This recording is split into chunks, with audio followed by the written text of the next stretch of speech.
much for coming out today. Very excited to hear Amanda speak. I've known Amanda for a number of years and consider her to be somewhat of a mentor to me. So thank you, Amanda, for coming. I'm going to give her a bit of an introduction, although I'm sure she doesn't actually need any.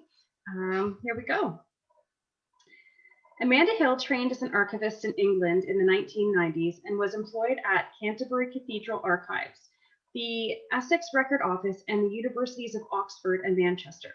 She immigrated to Canada in 2007 and has worked here for the town of Deseronto and the Archives Association of Ontario. In 2015, she became the archivist for the Community Archives of Ballal and Hastings County. So without further ado, I will stop talking so that you all can hear Amanda's presentation, since that's why we all came.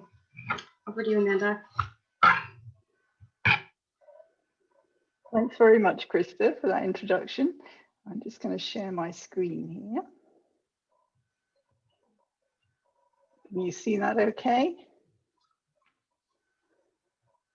Okay, so as Krista mentioned, I arrived in Prince Edward County from England as an immigrant in 2007. Just make sure this is working.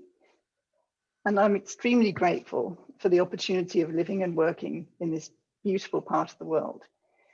When I arrived here, I was so caught up in my own immigration journey that I hadn't really given any consideration to the historic circumstances that enabled me to take advantage of that opportunity. I now appreciate that these lands supported Huron-Wendat, Anishinaabe, and Haudenosaunee peoples before the arrival of Europeans. I think it's important for all people who live here to understand more about how we got to where we are today. And in this talk, I'd like to share with you part of the learning journey that I've been on over the past 14 years. We've heard a lot in the media in recent months about statues and their role in remembering the past.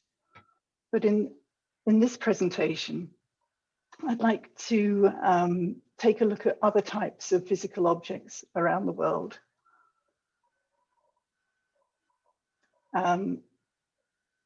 And what they can tell us about the shared history of native people and settlers in the Bay of Quinte region.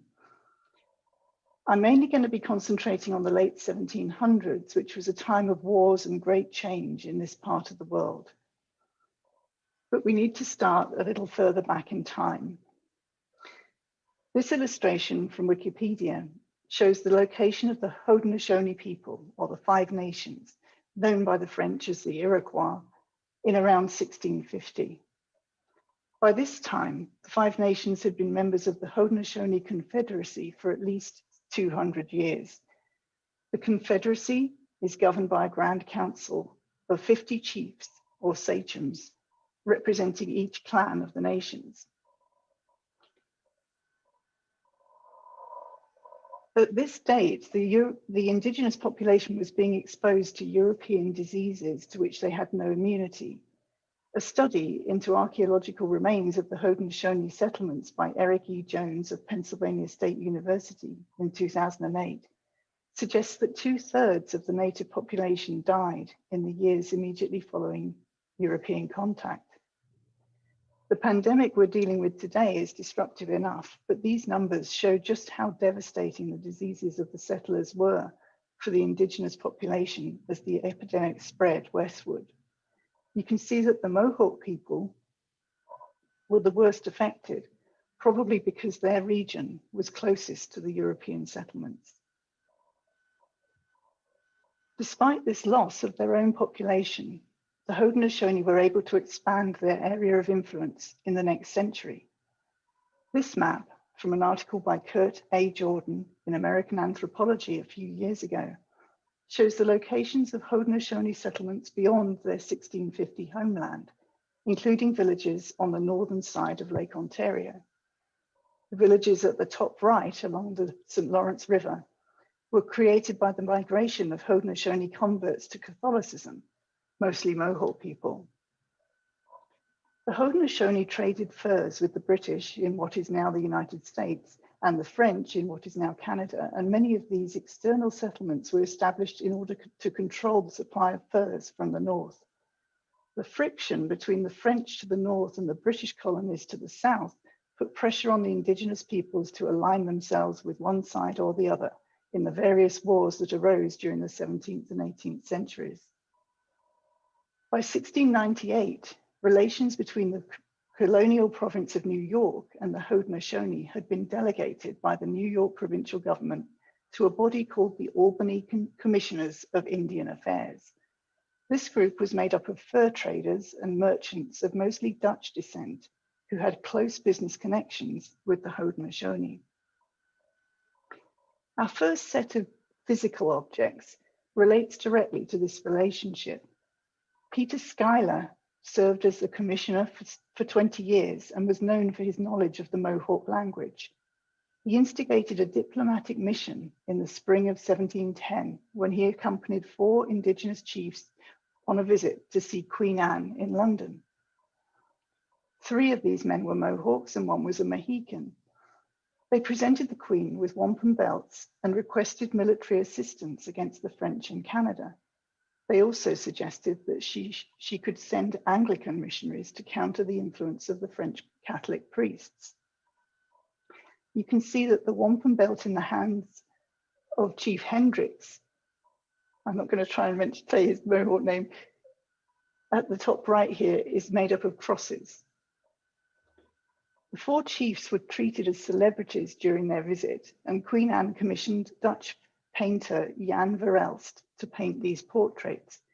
I particularly like the way he included the men's clan animals in each painting, although I'm not sure he'd ever actually seen a bear. Anne also authorized the construction of a fort in the Mohawk Valley. Fort Hunter was built in 1712 and included a chapel. On the 10th of April, 1712, Anne ordered that a silver flagon, a chalice, and a plate be delivered to each of her Indian chapels. Those inscribed silver items still survive, and this picture shows the ones kept by the Mohawks of the Bay of Quinte, with a later chalice given by Queen Elizabeth II in 1984. This is one of a series of other gifts which have been given over the years to commemorate the relationship between the Haudenosaunee and the British Crown. Here's a photograph of Chief Earl Hill of the Mohawks of the Bay of Quinte and his wife Lorraine, just after they presented a gift of moccasins to Queen Elizabeth II on the 27th of June, 1973. And this is a photo of the set of silver handbells that were presented by the Queen on the anniversary of Queen Anne's meeting with the 4 sachems in 2010. The first missionary to the Haudenosaunee was a man called William Andrews, who lived at Fort Hunter from 1712 to 1719. An object that survives from his time there is this translation of religious texts into the Mohawk language, written by Lawrence Classer, who acted as an interpreter for Andrews. And just as a side observation, I thought that the psalm that Andrews chose for the publication was an interesting one. Ask of me, and I will give thee the heathen for thine inheritance, and the utmost parts of the earth for thy possession. Sort of blueprint for colonialism, I think. In the light of the Mohawks' relationship with the Crown, it's also worth noting that 2 of the prayers Classer translated into their language were a prayer for the King's Majesty and a prayer for the royal family. In the first half of the 18th century, the Haudenosaunee pursued a policy of neutrality, supported by the Albany Commissioners of Indian Affairs. This enabled them to continue to trade across the border with the Mohawks who had settled along the St. Lawrence, and through them with the French settlers. The Albany Commissioners were careful to follow Indigenous protocols in sharing gifts and resources with their native allies. During King George's War of 1744 to 1748, the Haudenosaunee continued to maintain their neutrality, with support from New York's merchant community, until New York Governor George Clinton bypassed the Albany Commissioners and appointed William Johnson as a private agent with authority to deal with the Six Nations and the funds to support his activities. Clinton wanted the Haudenosaunee to join the war on the British side. In November 1746, the Albany Commissioners resigned and handed over their records to Johnson, who now held the title of Colonel of the Six Nations. William Johnson was an Irishman who became a successful fur trader and general merchant. He was particularly associated with the Mohawk people, and it was principally the Mohawks who responded to his call to arms in King George's War. Johnson spent so much money that the New York Assembly refused to pay his accounts, and he resigned in 1751. The Albany Commissioners were reappointed in 1753, but a new threat of war against New France meant that the British reverted to more direct control over Indigenous relations, and they returned to William Johnson as their agent. After a modest military success over the French and their native allies at the Battle of Lake George in 1755, he was appointed as sole agent and superintendent of Indians and their affairs in February 1756 and made a baronet. Some Haudenosaunee warriors fought on the British side towards the end of the 7 Years' War, and they helped Johnson take Fort Niagara in July 1759. About 700 warriors went with Johnson and the British Commander-in-Chief, General Amherst, to Montreal in the final campaign of the war. Now, this map from Wikipedia shows the various campaigns of this war and the key location of the Haudenosaunee homelands in relation to New France and the British colonies. After the surrender of the French, Johnson was heavily involved in negotiating with the various indigenous nations in the former French territories. At this time, he was reporting to Geoffrey Amherst, the British Commander-in-Chief in North America. This portrait of Amherst was painted in 1765, and it commemorates his victory at Montreal in 1760. He is leaning on a map of the city, and in the background, his battalion can be seen traversing the rapids of the St. Lawrence River, led by Haudenosaunee guides in canoes. Although he was happy to make use of the indigenous population in his campaigns and in his portrait, Amherst was particularly unsympathetic to their situation. He disagreed with William Johnson over the necessity of continuing to supply native people with ammunition and other gifts, and this lack of support became one of the direct causes of Pontiac's War in 1763, when indigenous groups attacked colonial settlements and forts.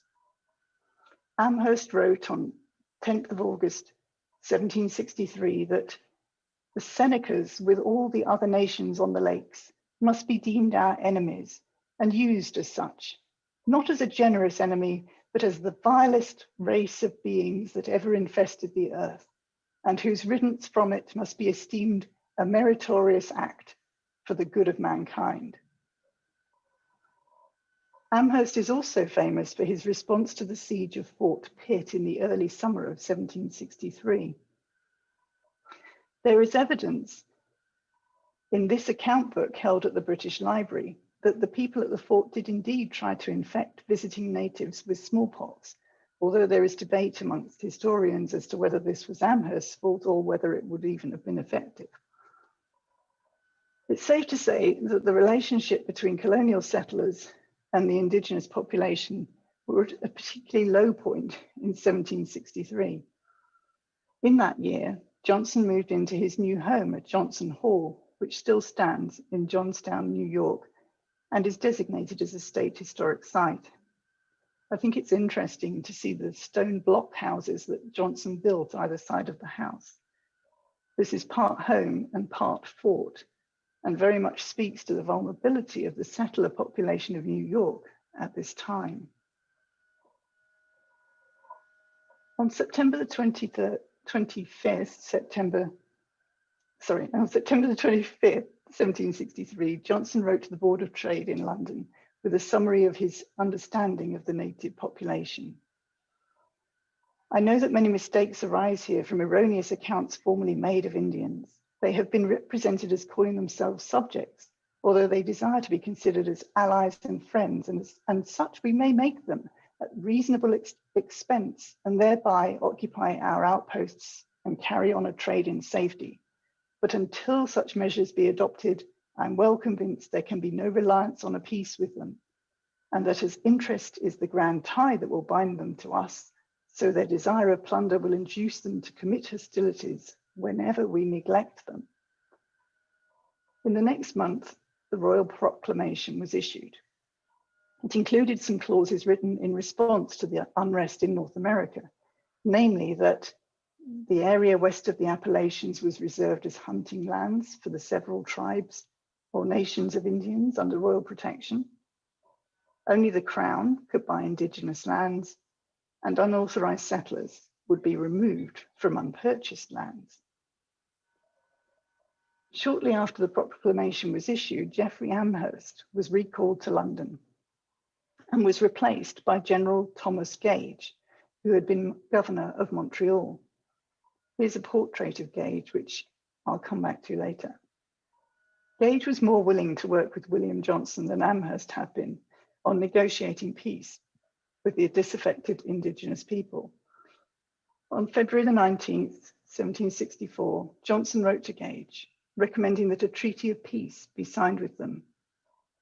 In this letter, he talks about using forms of which they take the most notice, noting that as the natives did not use written language, they must be frequently reminded of their promises, since the neglect of the one will prove a breach of the other. This meeting was held at Niagara in the summer of 1764, and is thought to be the most widely representative gathering of native people ever assembled. The text of the proclamation was supplemented by the Conference of the Nations and reinforced with wampum belts. The two figures in this wampum belt reinforce the nation-to-nation relationship between the British and the First Nations. This treaty extended this covenant chain relationship between the British and the Haudenosaunee to all of the First Nations represented at Niagara, over 24 of them. The hexagon shapes in the belt represent the council fires at key locations across the Great Lakes. This is a replica of the original belt, and you can see it at the Canadian Museum of History in Ottawa, alongside the Royal Proclamation. So let's leave the Great Lakes for a short time and take a look at what was happening in the British colonies along the East Coast. This portrait of General Gage, the Commander-in-Chief of British forces in North America, was painted in Boston in 1768. By that date, tensions in the American colonies were rising. Let's take a closer look at the background of this painting. As in the Amherst portrait we looked at earlier, Gage has chosen a military engagement as a backdrop. This is not a North American scene, however, but represents the Battle of Culloden, the last pitched battle held on British soil, where a Scottish Jacobite rebellion was brutally suppressed by British government forces on April the 16th, 1746. Gage was serving in the army as a 27-year-old captain at the time. When this portrait was painted, Gage was in the process of installing 3 regiments in Boston to maintain law and order. Christopher Bryant's article on this painting suggests that the 3 regiments in the background are a direct reference to those regiments, with the implication that they could be used to suppress any uprising in America, as they had at Culloden. The image doesn't relate to Indigenous settler relations, but it does demonstrate the determination of the British authorities to suppress protest with arms if necessary, which of course is what happened as the American Revolution progressed over the next few years, becoming a war on Gage's watch in 1775. Initially, the Haudenosaunee tried to maintain a neutral stance in the war between the Patriots and the Loyalists, but their proximity to the fighting and the urgings of the warring parties inevitably drew them in. Let's remind ourselves of the geographic realities of this time by looking at a map drawn up in 1771 by Guy Johnson, a relative of William Johnson. He marks the territory of 4 of the 6 nations, and if we zoom in a little closer, you can see he notes that the territory to the north of the settled parts of New York still belongs to the Mohawks. At this date, the Mohawk people were settled in 2 fortified villages, Canajoharie and Fort Hunter, also known as the Upper and Lower Castles. As you can see, Johnson Hall was conveniently situated in between them, and there were colonial settlements all around. The Mohawks' lives were closely connected with those of their colonial neighbours. William Johnson died in 1774, and Guy Johnson took over as Superintendent of Indian Affairs. When armed rebellion broke out in 1775, he worked to secure the allegiance of the Haudenosaunee to the British Crown. This included making a journey to London with a party of Mohawk men to meet with George III and the new colonial secretary, Lord George Germain. During that visit in 1776, this portrait of Guy Johnson was painted. The Mohawk man standing beside him was originally thought to be Joseph Brant, but has since been identified as David Hill. Johnson had the portrait painted to celebrate his appointment as Superintendent of the Six Nations. You can see that he's wearing a mixture of European and Indigenous clothing, with moccasins decorated with beadwork. Amazingly, that pair of moccasins still survives and can be found in the British Museum. The Haudenosaunee Confederacy was broken by the American Revolution, with the Oneida and Tuscarora peoples generally siding with the Americans and the other nations aligning themselves with their traditional allies, the British. Guy Johnson spent the war in New York, leaving his brother-in-law, John Johnson, William Johnson's son, to take charge of the military campaign, which David Hill also took part in, leading raiding parties against the Americans. The Revolutionary War was hugely divisive for the Haudenosaunee. Relatively early on, the Mohawks from Fort Hunter followed John Johnson to exile in Montreal, from where they continued to take part in raids against the Americans. In May 1779, George Washington ordered Major General John Sullivan to mount an expedition to be directed against the hostile tribes of the Six Nations of Indians with their associates and adherents. The immediate objects are the total destruction and devastation of their settlements and the capture of as many prisoners of every age and sex as possible. It will be essential to ruin their crops now in the ground and prevent their planting more. As a result of this campaign, 40 Haudenosaunee villages and all their crops and orchards were destroyed. Thousands of refugees went west to Fort Niagara and spent a desperately cold and hungry winter there into 1780. Guy Johnson wrote in 1779 that above 1/3 of the Indian Confederacy had lost their all and were camped around Niagara, living on rations supplied by the British. When peace was negotiated between the United States and the British, no mention was made of the Haudenosaunee lands. Frederick Haldimand, the governor of Quebec, wrote to Lord North in London on 17th of May, 1783. He said, "These Indians have great merit and sufferings to plead in the cause of Great Britain. It will be a difficult task, after what has happened, to convince them of our good faith. They seem particularly hurt that no mention is made of them in the treaty. Actions, not words, can make impression on them. I have therefore dispatched Major Holland, the Surveyor General of the province, to Lake Ontario, to examine into the state of the old French post at Cataraqui and to survey the north side of the lake, as I will endeavour to prevail upon the Mohawks to settle there, provided the country should be found propitious. Joseph Brant and John the Mohawk are returned with him. Affairs with the Indians are in a very critical situation. I will consider myself as particularly fortunate if I can, by the command with which I am honoured, be instrumental in alleviating the distress and in procuring the means of subsistence for men who have been deprived of everything on account of their loyalty to the king." By 1784, it had been agreed that the Fort Hunter Mohawks would settle at the Bay of Quinte, while the Canajoharie Mohawks and refugees from other Haudenosaunee nations would move to the Grand River. Lands in the Bay of Quinte were purchased from the Mississauga people, and 20 families arrived at what would become the Tyendinaga Mohawk territory on the 22nd of May, 1784.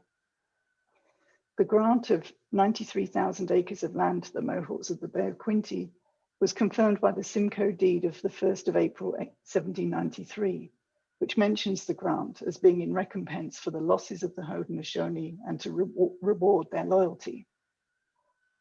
There's a whole other presentation to give on the history of the tract of land that the Mohawks of the Bay of Quinte were granted and how it was reduced in size over the course of the 50 years after its initial settlement. And I won't be going into that story today, but I will mention that the archives show how government attitudes to the Indigenous people changed over the course of the 19th century. As an example, here are some extracts from a letter written by the Lieutenant Governor of Upper Canada, Sir John Colborne, to the Colonial Office in London in 1829, just 45 years after the Haudenosaunee settled in what is now Ontario. At this point, Colborne had only been in post for 9 months.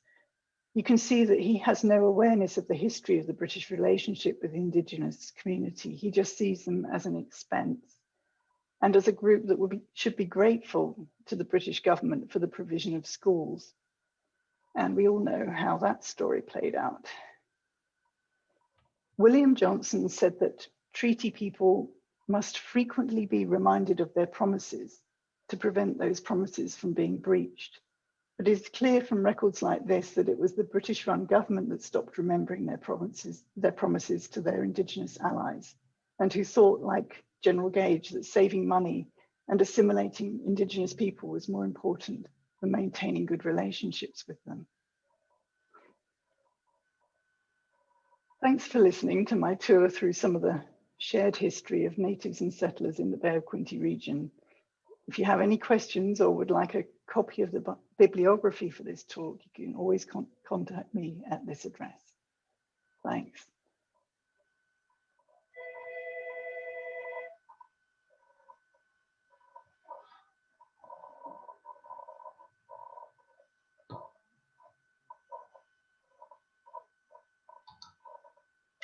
Thank you, Amanda. Sorry, I couldn't find my button.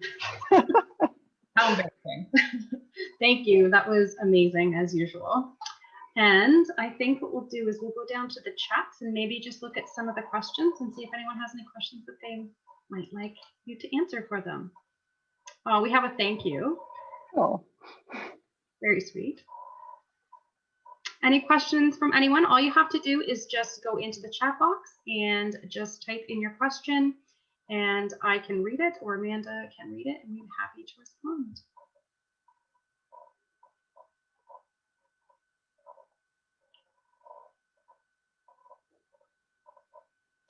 Oh,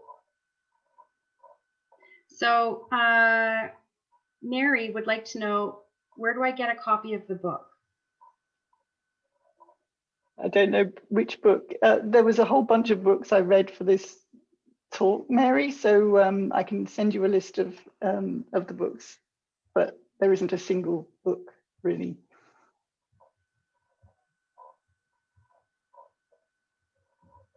Any other questions for Amanda?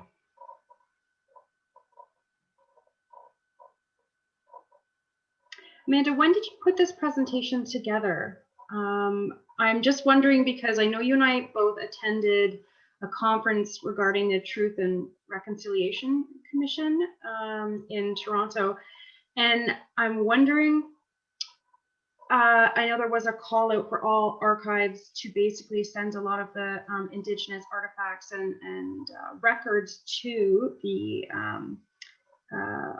Archives of Canada. Did you find it easier to find records and information? Because I know in my experience as an archivist, I have a very difficult time. And I was wondering how you found researching. Yeah, we don't have a lot of archival material that relates to this subject, so it's mostly secondary source material that I was using. I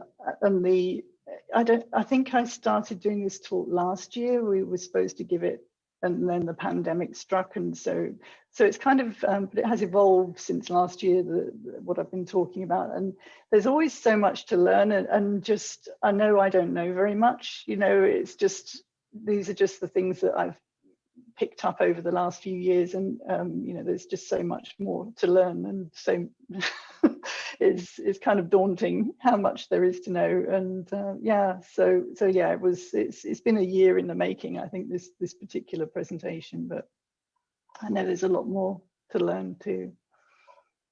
Okay, we have some questions coming in. Well, we have someone saying very informative, thank you. And we have a question from Alex that says, where's the best collection of Indigenous artifacts from this region? Is there anything local, or would the ROM be the best place? I know that there is a collection on the Mohawk territory, but I don't know how easy that is to get access to actually see. And I know the Prince Edward County Museum has an Indigenous display and some Indigenous artifacts. So you can certainly, down in the Macaulay House in Picton, they've got some material there. Mm-hmm. But I imagine the ROM will probably be the best place to see a larger collection. And I think, I could be, but I think also, was it Collections Canada also has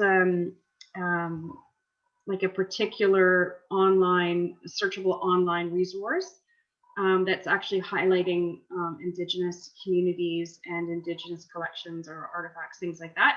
So you could also check there. Anything else for Amanda? Donkey Sister. Thanks.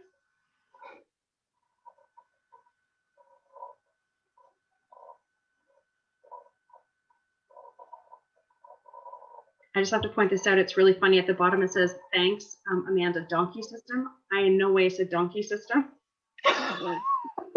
Let's just point that out right now. Silly. All right.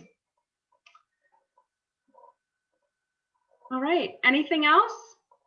Otherwise, we will let Amanda go. I'm sure she has lots to do. There's not many hours in the day anymore. All right. I think we're going to call it then. Thank you, Amanda. That was absolutely amazing. And as always, you do a great job. And, thanks, Krista. Yeah. Everyone take care. Happy, is it Friday? It is Friday. Okay, well, TGIF, everyone. And yeah, thank you. Happy weekend. Bye.